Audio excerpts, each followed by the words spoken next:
pericardium is a sac around the heart with two layers. There's always a small amount of fluid between the two layers, allowing them to move with respect to each other. But if additional fluid collects, it's referred to as a pericardial effusion. The additional fluid causes the intrapericardial pressure to increase, which then opposes the pressures within the heart, and they can affect its performance. The most life-threatening and dangerous of these being cardiac tamponade, which could be fatal if it's not recognised and managed quickly enough. So this is what a pericardial effusion looks like. It's this black layer here between the two layers of the pericardium.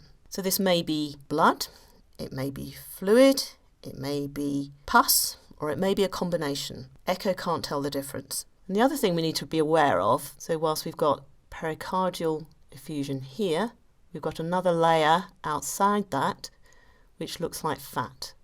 And we see this increasingly in our patients. Just notice the echogenicity of that, how different it looks to the pericardial fluid.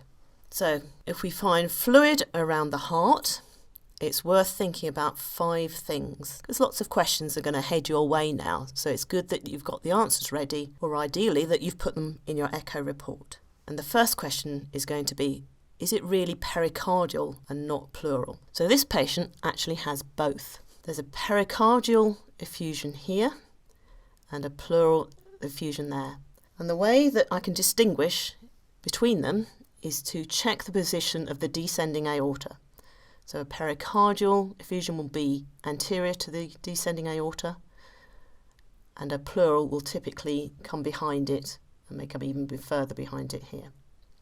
We want to think about the size of the effusion. So the hemodynamic effect is not directly related to size, in that a small, quickly accumulating effusion can be worse hemodynamically than a larger chronic one. However, once you've found a pericardial effusion, chances are you're going to be re-scanning this patient, either to show that the effusion is getting worse or it's getting better. So it's useful to have some measurements to compare with as you monitor the patient. They're also useful for giving an indication of the severity. So, for example, less than a centimetre we'd say was a small effusion, a moderate effusion would be between 1 and 2 centimetres, and a large effusion more than 2 centimetres. So in this view, this effusion looks moderate to me. We're going to want to think about the distribution of the effusion. Now, they typically start posteriorly, and if you think about that, the patient is like to be lying or sitting, so they will collect at the back of the heart, but as the effusion gets worse, it'll start creeping upwards and surround the heart as it goes more anteriorly. It's also worth noting whether the patient has a loculated effusion, so that's whether there are sort of pockets of it or whether it is all linked together like this, because that has an effect if you're going to drain the effusion. You don't want to get stuck in a pocket and you can't drain the whole amount of fluid. And this is the big question. Does the patient have signs of tamponade? Obviously this is a clinical decision, but transthoracic echo signs can be really helpful. So in this subcostal view, we can see there's a large effusion.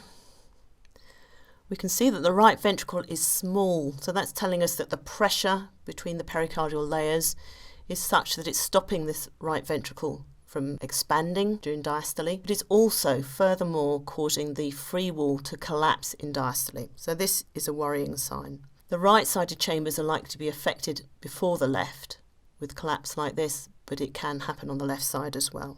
We can look at the mitral Dopplers. So this is using pulse wave Doppler at the tips of the mitral valve in the 4-chamber view. What we're doing is recording the peak velocity, so the E wave, in inspiration and expiration. We've reduced the sweep speed so we can get lots of complexes in our waveform, and we're going to look at the difference between these two. So what happens is that we get a reduced velocity on inspiration.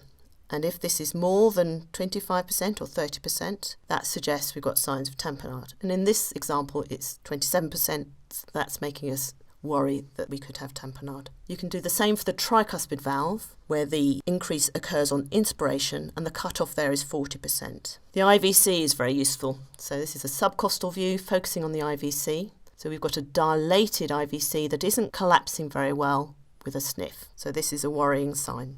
And then the other question you're going to be asked is, can we drain it percutaneously? So usually the needle would probably come in around here, and you would usually want to have ideally 2 centimetres here to position the needle. You may get away with 1 centimetre.